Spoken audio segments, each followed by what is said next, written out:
الإخوة الكرام،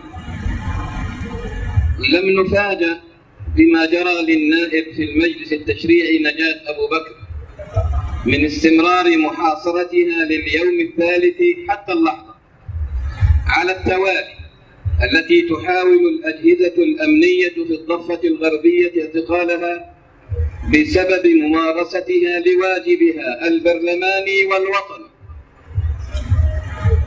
ما اضطرها للاعتصام داخل مقر المجلس التشريعي في رام مع عائلتها الكريمة وبعض النواب في ظل تغول السلطة التنفيذية المستقوية بسطوة الأجهزة الأمنية.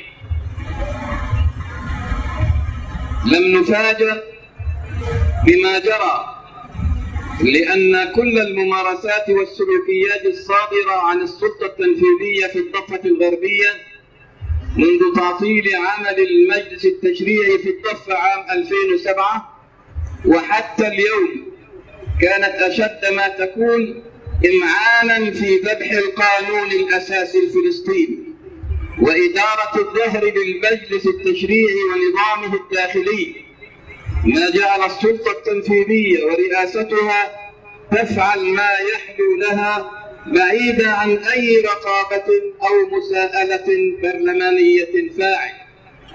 لأن الذي تعدى على القانون الأساسي تعدى على كل الشعب الفلسطيني، والذي تعدى على نائب تعدى على كل الذين انتخبهم الشعب الفلسطيني.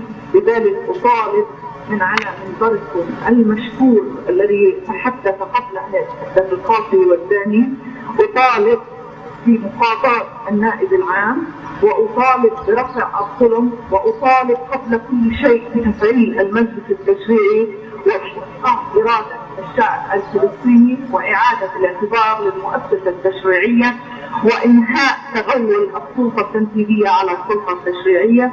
وأقول شكرا لمن نبذ بكلمة الحق اتجاه نجاة أبو بكر، لأن الذي وقف إلى جانبه وقف إلى جانب الحق والعدالة. وأقول دولة الكفر تدوم ودولة الظلم لا تدوم. شكرا.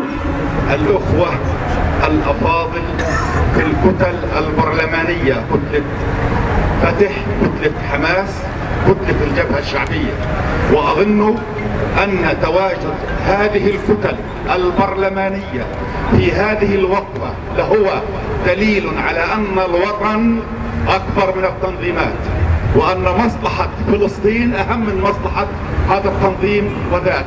هذا الحضور يمثل رسالة وطنية واضحة المعالم إلى ضرورة احترام القانون الأساسي الفلسطيني. عندما نأتي هنا لنتضامن مع النائبة نجاة أبو بكر فإننا لا نتضامن مع شخص بعينه بمقدار ما نقف متضامنين مع القانون الفلسطيني والذي ينتهك على مدار الساعة.